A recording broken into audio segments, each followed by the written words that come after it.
السلام عليكم، عاملين ايه؟ يا رب تكونوا بخير.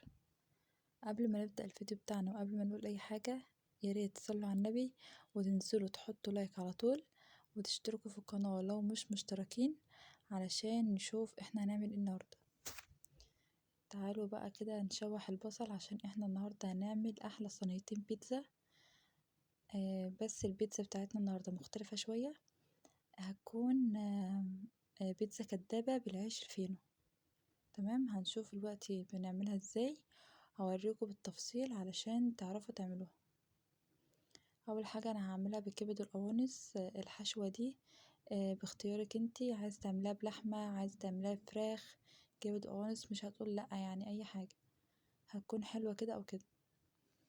هنعمل بقى كبد القوانص كده، نشوح البصل لحد ما يدبل، وهنحط عليه كبد القوانص ونفضل نقلبها كده شويه لحد ما تنشف شويه.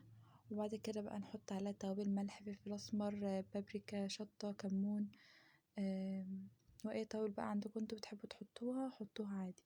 هنحط عليها بقى كده طماطمايه متقطعه،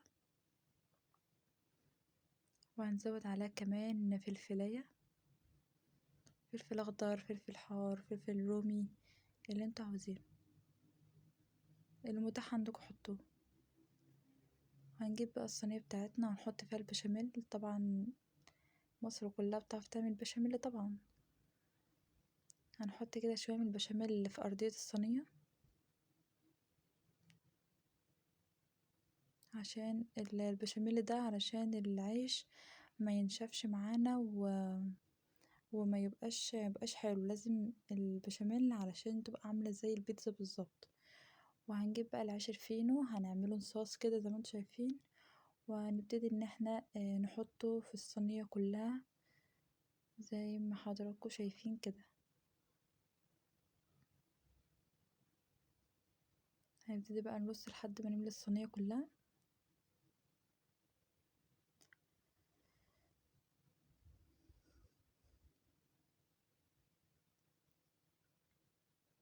وبعد كده بعد ما ارص العيش الفينو كله، هجيب طبق احط فيه معجون طماطم، واحط عليها توابل ملح وفلفل اسمر، برضو كمون، بابريكا، كده برضو اللي انتوا عاوزينه حطوه، ونقطة زيت. بعد كده اقلبهم واقوم رايحة حطاهم على العيش الفينو وامشيه عليهم كلهم زي ما انتوا شايفين كده. هفرد بقى الصلصة كلها دي على العيش الفينو علشان برضو تديها طعم، لازم تتبل علشان تديها طعم. ممكن تستبدلوا الصلصة بكاتشب، المتاح عندكم حطوه.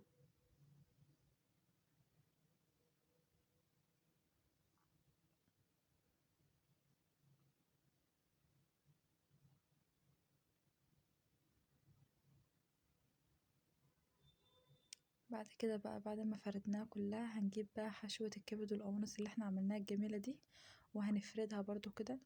معلش بس البخار طلع على التليفون فملغوش شوية. هنفرد بقى الكبد والقوانص كده زي ما انتوا شايفين. بعد ما فردناها بقى هنجيب شوية من البشاميل وهنرشها من على الوش كده.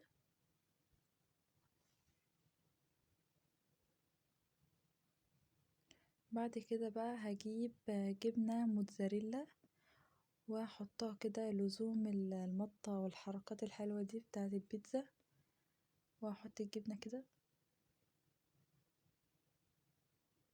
ممكن تحطوا جبنة رومي برضو بتبقى حلوة وبتدي طعم برضو.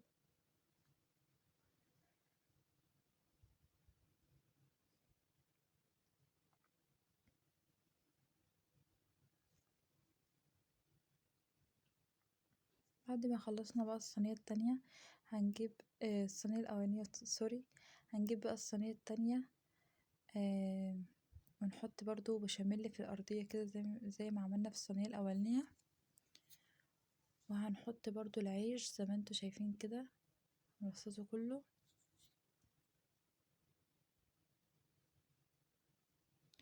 ونفس ما عملنا برضو في الصينية التانية هنعمل هنا، بس الحشوة هتكون مختلفة.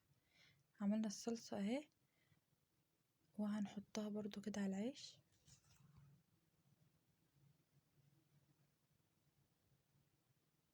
جربوها وان شاء الله هتعجبكم الطريقة.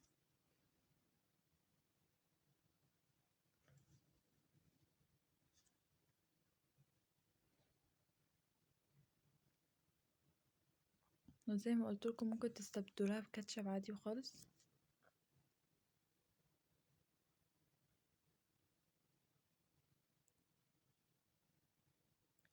عندنا بقى الحشوة التانية هتكون عبارة عن ايه؟ فلفل، طماطم. الحشوة التانية دي عادية خالص. هنجيب برضو لانشون ونحطه. عايزين بقى تجيبوا جبنة رومي، عايزين تجيبوا، انا هحط جبنة موتزاريلا. اي حشوة انتوا حابين تحطوها حطوها عادي خالص. الحشوة دي من اختيارك انتي. انا عملت واحدة كده وواحدة كده.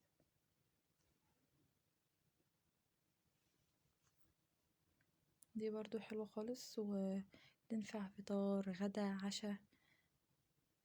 حلوة بصراحة، جربوها ان شاء الله تعجبكم. حط برضو من فوق كده جبنة موتزاريلا.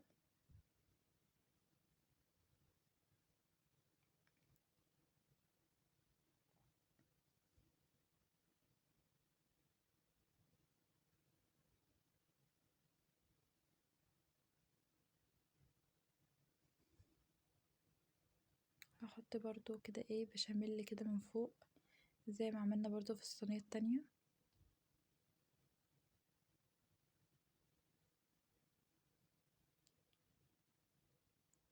وبعد بقى ما اخلص الصينيتين هدخلهم الفرن ونرجع نشوفها مع بعض. هتبقى، بصوا، هتبقى تحفة تحفة. يلا بينا عشان نشوف البيتزا الخطيرة بتاعتنا.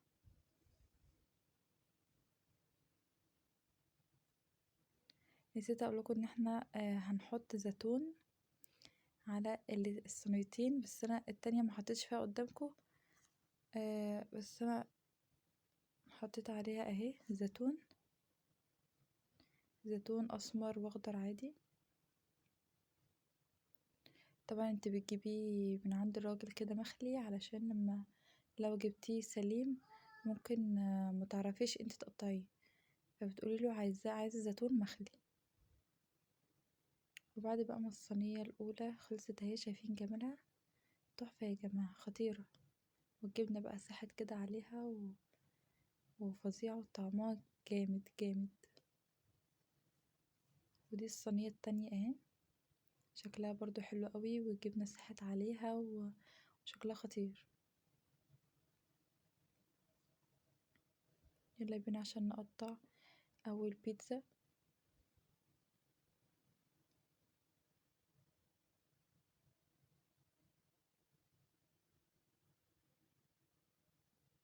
شايفين سايحة ازاي كده وحلوة؟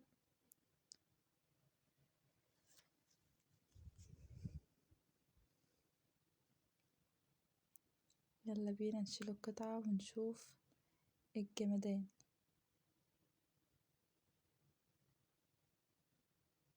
شايفين يا جماعة الجمدان؟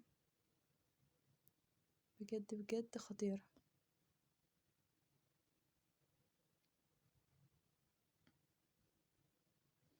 يلا بينا بقى نقطع البيتزا التانية.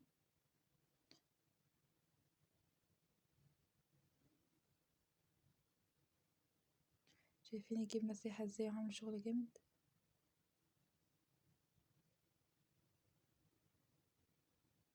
ويلا بينا نشيل القطعة ونشوف. واو، تحفة يا جماعة.